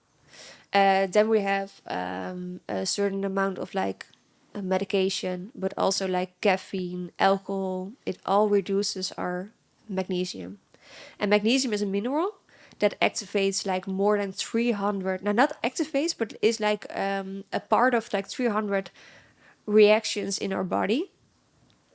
For example, when you want to, when you have do you ever have a cramp in your? In my calves, often. Yeah. Yeah, that's or deficiency on water, but most times it is magnesium because you need calcium to like stretch your muscles. Yeah. But magnesium reduces the stretch, Okay. so it keeps it calm, it keeps it relaxed. So we have a magnesium deficiency. The muscle cannot relax anymore, so it's gonna stand still. So that's because that's one of the reasons people get cramps or like trillend ooglid. Like a shaking eyelid. A shaking eyelid, Yeah. yeah. That's I've experienced that. yeah, Yeah. yeah. Most of the times that's magnesium as well. Okay. Yeah, but magnesium, like it's for more than 300 reactions. We have a lot of factors that's gonna decrease our magnesium, and we just need a lot of it. And in our food, there is a little bit. It's actually quite hard to get 100% of the daily recommended doses. It's not that easy because every day you have to have like raw chocolate. Cacao is a really good form of magnesium. Avocado is a really good form. Banana. But one banana only is like 10-15% of our daily recommended doses. Okay. And that is something I actually want to tell because people are like, okay, in my multivitamins, there are like every vitamin is like 75% or 100% of our recommended doses. But the recommended doses, if you have 100%, then that's the minimum of what you need. It's not the maximum. No, it's not the maximum. No. So the recommended doses is for us to like show us when you have when you are below that for a long time, you get problems, you get like health issues. To prevent those issues, you have to have a minimum, and the minimum is those 100% of the recommended doses. So in I have a multivitamin as well. Some things are like 3,000%, and people are like, "Whoa, isn't that too much?" No, because one, they cannot put too much in it because they are being regulated. And two, 100% is the minimum, not optimum. That's a big difference. Clear. And then we're moving on to number 5, right? Number 5, yeah. So 1, vitamin D, omega-3, vitamin C. Then we have our magnesium. Are we just like doing supplements like vitamins and minerals, or are you like supplements in general? Whatever you think is important, to be honest. Because I do think it's important that number 5 is then protein. Okay. Protein powder. When you are getting enough protein in your diet, okay, it's good. But from experience, what I see with clients is that the protein is way too low. Way too low. Especially when you don't eat meat or fish. A lot of people are not consuming dairy anymore. please, just for fun, put your daily menu in an app. Look at how many grams a day of protein you're getting, and most of the people are not getting enough protein. And like, what are the numbers that they should compare it to in order to know that they're not getting enough? Is there like some kind of example, like an ideal person? Well, you have your body weight, and you Okay. multiply that with 1.2, and Okay. that's like a little bit of like your maintenance For protein, right? for protein. And Yeah. I can imagine, like, for all the different supplements, there are, like, we can find this on internet, right? If someone Yeah. is really interested in knowing the amount of grams or the amount of, like, the intake that they should take, they can do their own research on that, because otherwise we'd be having like a math equation podcast. That's not what we're here for. No, it's not gonna work. Yeah, you just have to have your body weight and then multiply it with 1.2. If you want to gain weight, you will have to have more protein. But just put it in an app. Look at what you are eating. Are you getting enough? Maybe no. Maybe you can add anything in your food. But maybe if you are vegetarian or not using dairy, it's so hard to get your protein. So add a protein powder. Clear. And I'm sure, or at least the friend I was talking with was like, yeah, but I get all my food, I get all my minerals and vitamins from my food, so I don't need your pills. Yeah. First of all, I was like, show me your app. Yeah. Did you track it? Yeah. He didn't, obviously. Yeah. So I won I won the little argument. Yeah. Well, I didn't win it, but he couldn't show me anything. Yeah. Like, is it possible for someone to just play devil's advocate? Is it possible for someone to get all the things you just mentioned without taking it in a pill form? Well, in the Netherlands, no. Because your vitamin D you're not going to get from your food. It's a really good marketing, though, because it's like on your butter, it's like vitamin D. No way you're going to get enough. Okay, and Omega-3 without fish, you are not going to get enough. for the other three? Vitamin C, you can get like the minimum of like 100%. Sure, that's possible. Like the minimum of the Netherlands is like 75 micrograms. When I take like 1 to 2 grams, it's like micrograms. So it's really low. So yeah, you can get your 100%. But vitamin C, like when you heat it up, it's gonna go away. When you put your broccoli that contains a lot of vitamin C in water to boil it, your vitamin C is gonna get in the water because it's water absorbed. So when you put things in water or you heat it or you restore it for too long, your vitamin D is just gonna go away. So even if it is in your vegetables or in your fruit, you are never sure of what you are actually getting in when you eat the food. Yeah, makes sense. So it is a safe bet to incorporate these minerals and vitamins in your schedule, and ideally you would talk with someone like you, or perhaps if someone lives in another country, with another dietitian or someone that has knowledge about this, to see which minerals and vitamins work for you, right? Yeah, we Clear. make it sort of like complete personal Yeah. plan, because this is like this. Okay, everybody is gonna can use this and can use this quite safe, and it's really good. But I think it's better when people are looking at what you are eating. Are you vegan? Are you vegetarian? Yeah, it's custom made. Yeah, it's custom made, Yeah. because otherwise the B12 has to be in the top 5 as well. Because without food or without meat or without fish, you are not getting your vitamin B12. It makes sense, and I think it's also unrealistic for us now to discuss like all, because even asking you for top 5, it doesn't make sense. I'm sure you're aching like, should I have included that one, this one, or that one? But for like the main takeaway for this is, if I understand it correctly, take your vitamins seriously and go talk with someone that has knowledge about it, or at least do your own research to start with, so that you can make your life just like 1% better, because that's what we're aiming for. Yeah. So yeah. And don't just go say, oh, my doctor said it was okay. That's not a rule. Yeah. Because okay means not optimal for you. Yeah. And I mean, like, that's also what we're aiming for with this podcast. Like, we want to give people the extra 1%. For the people that really want to make the best out of it, this would be interesting, right? Yeah, and when you are an athlete, your magnesium, it has to be way up. So even if you are an athlete, you're gonna have to have a lot of more vitamins and minerals. Yeah, it's a big difference. Yeah. Clear. So now to get completely back to the middle of the podcast, we were talking about the top 5 things people should invest in. Yeah. We were at number 4, I believe, with the vitamins and supplements. Yeah. Can we add a number 5 to just end that off? Um, So for like a better life in general, yeah. and then based on health or like everything. Whatever you think is important. I mean, like, it would be nice to just like base it on health for this Yeah. podcast. Yeah. Okay. So one is like the food, Yeah. the quality of the food, more vegetables, more nuts, more seeds. Nuts are actually very expensive, so put that on as well. 2, stress relief. 3, we had like the vitamins and minerals. And number 4, We had blood work, blood work, or the tests. yeah. Yeah. Oh, maybe your microbiome. I think I that's have number no 5. idea what that means, to be honest with you. Microbiome? Yeah. Okay.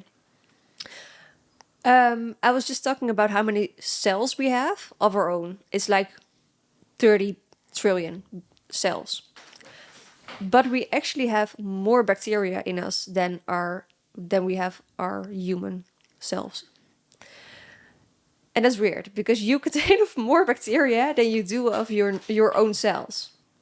And those bacteria make the bacteria in your intestine, in your gut, make your microbiome. So you have a lot of different bacteria, but there are bacteria that produce actually vitamin B12. They produce a lot of other vitamins, but they are also there to prevent you from getting inflammation from your gut.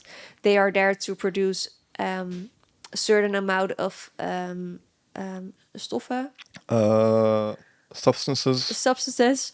to increase your serotonin. Serotonin is your lucky feeling. It's 90% produced.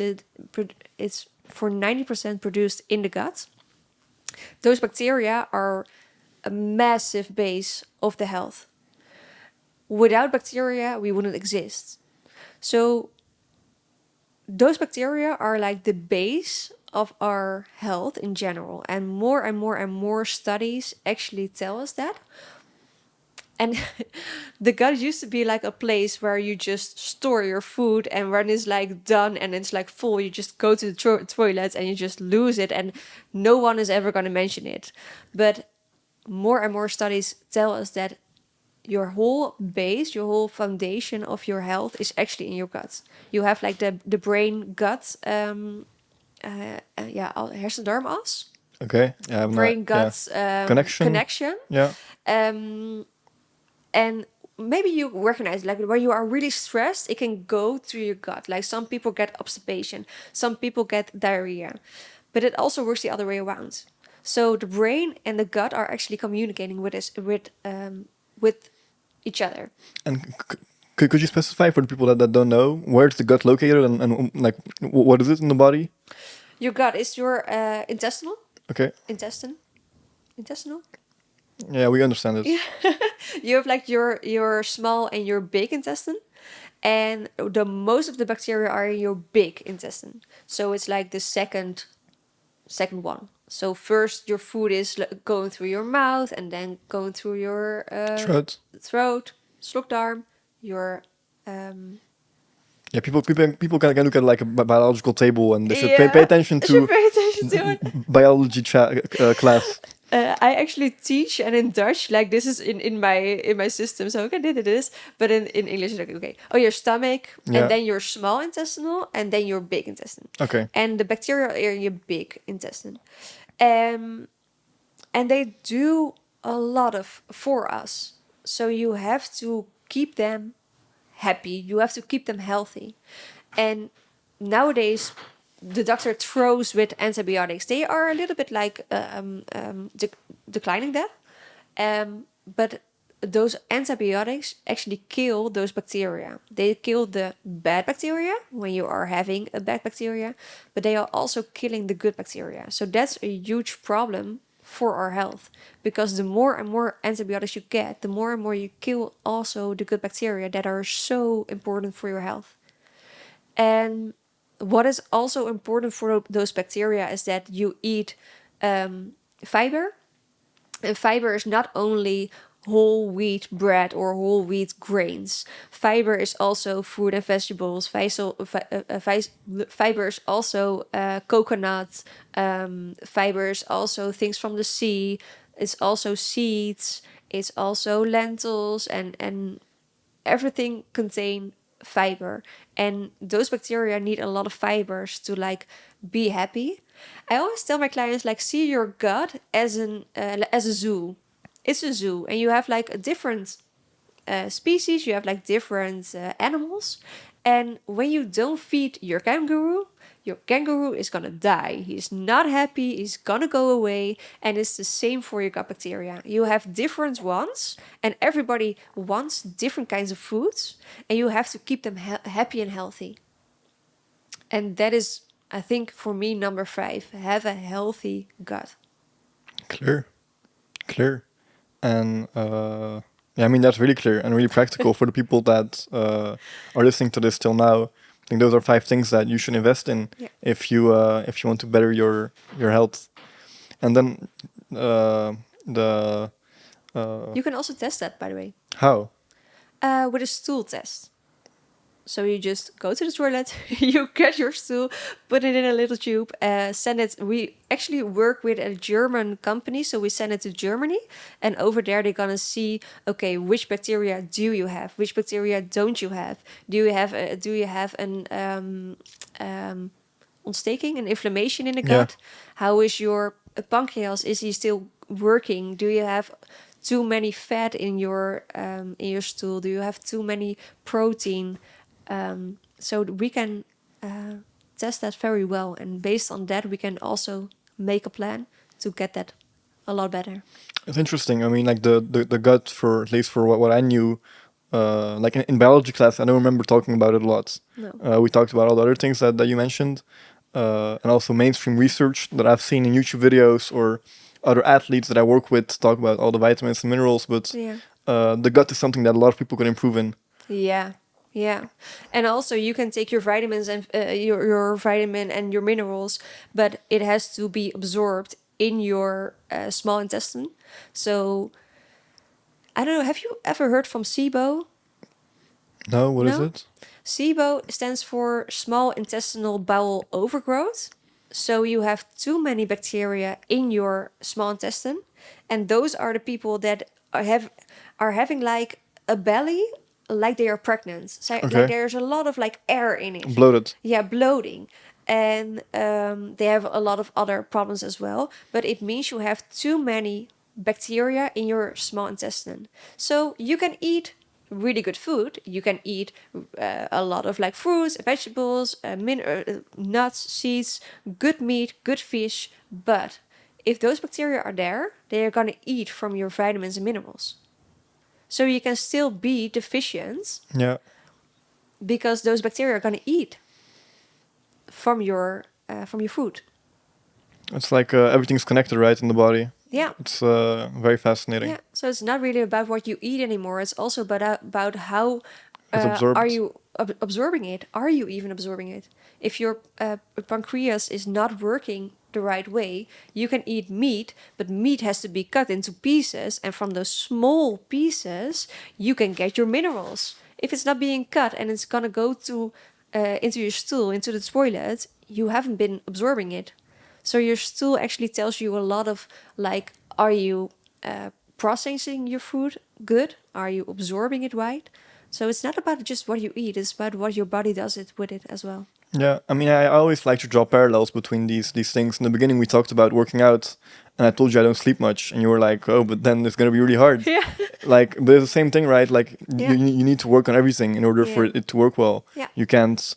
I mean, you can obviously, and it's better than nothing. Yeah. But if you want the ideal, like we were talking about 100%, Yeah. then you should try to focus on all these different things Yeah. in order to for your body to just cooperate in all the different ways that it does in a magical way. Yeah, exactly. And another question that I have, because I know we have a lot of athletes watching this podcast, also high performing athletes. It's really interesting. Like, would you add, because we had a list of 5 supplements and minerals that regular people, just say it like that, take.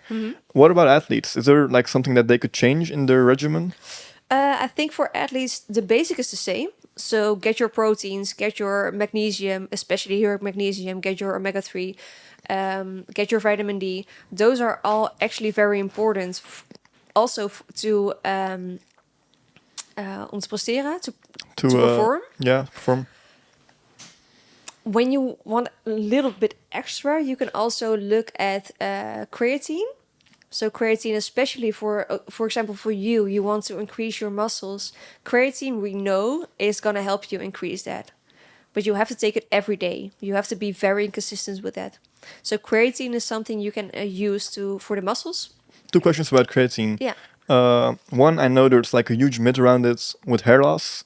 And secondly, I know there are different forms of creatine. There's like monohydrate and there's another one. Yeah. Could you tell us about those 2 things? So first the hair loss and then the different forms of creatine there are? And what does it make you say it's a myth? Because I did some research about it and I talked with a lot of different people. I don't know if I talked about it with you or asked you. No, you didn't. But I think it's not true because I have a lot of friends that use it and they have beautiful hair. Yeah. So Yeah. from observations. Do you like Niels' hair? Yeah, Niels' hair looks great. That's your boyfriend for the people It's our that... boyfriend. Yeah. No, that's not true. Okay. He uses this for like years. I think more than 10 years. And no, well, So we have a case study. It's a myth, guys. it's not that very hard evidence. But no, it's not true. I've done some research as well. But no, you don't have to worry about that. Okay. It is with some bodybuilding, like the things that are not on the good list. Yeah, I mean, like we were talking like steroids and stuff. Yeah. Avoid that at all costs, right? Yeah, steroids can cause hair to And many other problems, right? many other problems. Yeah. Yeah. So keep your calories up, keep your training up, Yeah. keep your Stay natural, right? protein That's up, keep the your ideal creatine way. up, but don't, Clear. And then I was asking about the different forms of creatine. Yeah. I actually don't know a lot about that. Okay. I don't use it myself. How is it called? I think from the research I have done, I use creatine monohydrate. I think that's the safest one from what I've heard from all the fitness influencers. So again, do your own research on this. We're not giving any medical advice. But for what works for me is creatine monohydrate. Yeah. So And is one was mono and the other is? I have no idea, to be honest. I just know that there are different ones. I think there are Yeah. even more than 2. And I think it has to do with absorption as well, that different bodies absorb it in different ways. Well, I'm thinking about it. Mono means one. Yeah. And that means that your body is gonna get it absorbed really quickly. Okay. So you have mono, you have like 3. So it's like mono or 2 in volgens mij, ik weet niet hoe het heet. Yeah. And then you like have like duo 3. or trio, Yeah. And when it's mono, it's gonna be absorbed a lot better. Okay, clear. Well, your body absorbs the creatine monohydrate faster than most likely. Yeah. Clear. So besides creatine, what are the other things that athletes can add to their little list? Well, maybe caffeine, but caffeine, you don't take too much. So you can get caffeine, and especially for like the activities that go a long time, you can get it for just fitness as well, but it's especially for people that are like running or biking. For them, it's better. Clear. And so we should watch out with the intake, right? It also depends. Yeah. Like talk with your doctor. I think that's the safest way to put this, right? Yeah, because I know for a lot of people they get like the heartbeat racing only with a few amounts. It has to do with your liver. So not everyone's liver is like the same with like working. And for some people, caffeine is not that good. Yeah. So if you want to start it with a small amount, see how it goes. And don't take too much, because then it fires back. Yeah, I feel like the tricky thing also with your job is that like we're trying to give as much general advice as possible, but all the amounts and also just simply the different types of supplements that people should take are tailored to you. That's also why, like, for example, Latoya at the food hospital, they make like tailored plans. So, I mean, that's the ideal situation, right? Where you know, like, when they have done blood research and they have, like, looked at your gut, like that's the ideal way. But now we're giving Yeah. general advice. Keep that in mind. If you want to, like, if you're interested in this, you can talk with Latoya. We'll give it. We'll go course. like into the credits afterwards. But just do your research as well about it. So Yeah. it's important to say, I think. Yeah, it's very hard to give general advice from this. Yeah. Because you have no idea. Like vitamin D, you can take the thing that is on your on your on your product. Yeah. But when you have like when you are being overweight, you are gonna probably need more than that. So when it says like 1 or 2 on the bottle, and you take 1 or 2, it can be that there's nothing gonna happen. Yeah. Not sufficient. Yeah. So maybe you need to take 4 or 5 or 6. Maybe you're using medication. So yeah, it's very personal. Clear. Clear. Yeah. Would you? Is there anything else you would add to the list for the athletes? No, I think for athletes, the basic is still the basic. So I think for everybody, go start with the basic. Also, go start with like, okay, where in my food pattern can I add things that are really healthy? It's also better for the brain to add things than to say like, I'm not gonna eat this anymore. I'm not gonna eat that anymore. So keep in mind, ask yourself, what do I want to change and what do I want to add? When you have just a sandwich, maybe you can add things you like. Maybe you like salad, maybe you like paprika, maybe you like tomato, maybe you like a boiled egg.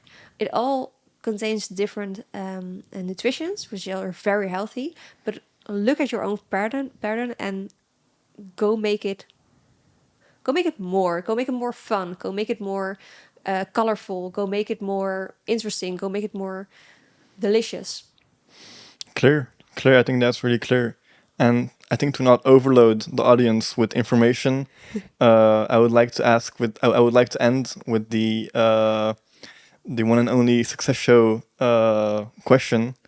It would be, what was success? How would you define success? And I think to even make it more interesting for people watching, success from your like what would success mean when it comes to your work? Because like we can talk about like now mindset and stuff, but because we have the honor to sit with you and you have all the knowledge about food and supplementation, could you tell something about that from that point of view?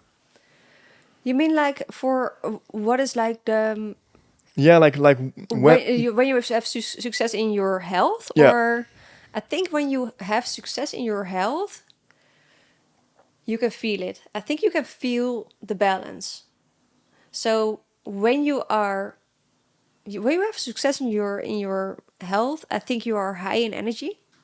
I think you go out of bed with energy. I think you're not gonna go out of bed feeling like drained, like, oh, I should sleep more. That's not balance. You should go get out of bed with energy. I think hormonal, you should be in balance. That's more for females to like when you have like your normal cycles. That's really for me success. I think you can also see it. I think that your hair, or if your hair is like growing, or if your skin is like glowing, you can see if someone is like succeeding in their health. I think when you feel good, when you don't have any complaints, when you are high in energy, high in like feeling good, when you see it, I think that's success. Clear. And I think I would want to add to that or ask you. There are people that are feeling good. For example, now they're like, yeah, I'm listening to this, and she talked about all these different supplements and pills I should take, but I'm already feeling good. I don't need that. What would you say to those people? When they are not taking it or already taking it? They're not taking any of it, but they are feeling good. They are feeling good. Yeah. What? Sorry. Sorry. Like I'm sure. I'm gonna rephrase. I'm sure there are people that have listened to this whole podcast. Yeah. And that think by themselves, I'm not doing most of these things. I'm not eating ecological food. I'm not taking any external supplements. Yeah. But I do feel like I'm feeling good. Yeah. Like what I would say myself is that You can feel even better. yeah, there's always Yeah. better, and like Yeah. it's relative, right? Yeah. Same with when you're in a car, like speed. You can only feel speed when you're going from 0 to 100. Then you feel speed, but when you're constantly driving at 100, you don't feel it. No. So you need to like, I don't know if this is a clear metaphor, but you only know how it feels when you Yeah. like move forward and try this? Yeah. Yeah. So This is a good question, because I have like clients. I always ask, how many energy do you have? And then after a few weeks, I ask the question again without telling them which grade they gave it first. And a lot of people say, I didn't even know I could get this amount of energy. So they already were giving it an 8, and then after a week they were like, well, it's like better. It's like an 8 or a 9, but now I feel that it can actually improve a lot. And they didn't know they could feel like that. So yeah, I think there's always room for improvements. yeah, I mean, this is secretly the answer I was hoping to get, because, like, also, for example, David Goggins, in his book "Can't Hurt Me," he talks about like that people are only reaching 40% of their of the performance, and for different like reasons. I think same for health, right? Like you might be doing well, but like there's so much more Yeah. you could optimize. There's so much more. And just to end it off, like if people would like to get in contact with you and they've seen like all the knowledge you have, and also my personal recommendation, how can I do that, and where can they find you? You can also go to the website on Instagram. The website is w.foodhospital.nl, or just Instagram, the Food Hospital, or email, but the contacts are on the website. Yeah, I mean, we'll put everything in the description, so it will be easy for you guys to check it out. Yeah. Latoya, I want to thank you so much for being here. Thank you for inviting me. Yeah, it was an honor. It was really nice. I think a lot of practical knowledge. What I find really interesting on this podcast is that we have a lot of successful people on the podcast, but I also want people on that actually help people to attain success. So we've had like a psychologist, now like a like super informed like food expert, or like gut expert and dietitian. There are many words that we can attach to this. Yeah. And I feel like there are so many ways that we can improve ourselves with. And as you said, also the thing that's really important and that a lot of people can take away from this is that we should work in small steps. And if you can improve your health by like 0.01% each day, in 10 years, you can do the math. Yeah. That's a crazy increase. Yeah. And people shouldn't look at like, okay, I'm fat now, I want to get skinny. It's not like, take small steps, right? Yeah. I'm still learning. I have all this knowledge, but every week I'm still improving myself with food, with other things. So it's not going to be done in 30 days. It's not going to be done in a year. Just take small steps every day. Yeah. That's a beautiful phrase to end the podcast. Latoya, thank you so much. Thank you.